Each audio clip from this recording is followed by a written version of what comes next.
Bonjour, nous sommes en direct du salon pour l'amour du film à Nantes. Je suis actuellement avec Anne-Hélène Nedelec. qui a écrit un livre, Histoire de famille. C'est ça. Racontez-moi tout. Je me suis mis au patchwork avec mes tantes. J'ai toujours voulu faire du patchwork depuis que je suis toute petite. J'ai fini par m'y mettre.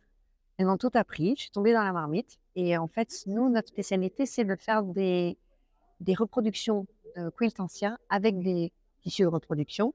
Et on essaye d'être le plus fiable possible, le plus respectueux possible des ouvrages d'origine. J'ai regardé un peu vos ouvrages et j'ai vu qu'ils sont tous faits à la main. C'est ça. Ils sont piécés et matassés à la main. Bon, euh, pour assembler piécer, bon, je comprends bien. Et vous mettez combien de temps? En fait, ça dépend beaucoup parce que ma tante, par exemple, est à la retraite.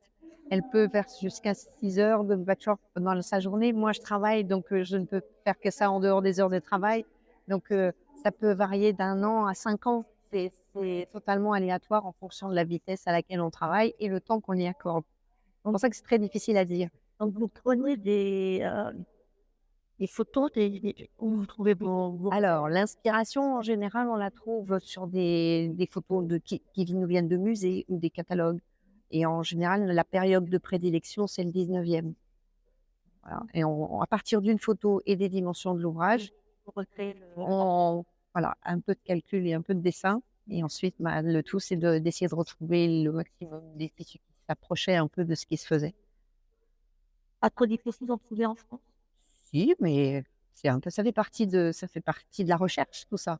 Parce que c'est pareil, pour le dessiner, c'est pas simple non plus à partir d'une photo. Donc, et le patchwork est un exercice très varié, en fait, entre la recherche, le dessin, la recherche des tissus, la coupe des tissus, le piécer, et ensuite le matelassage. En fait, c'est un sport très varié.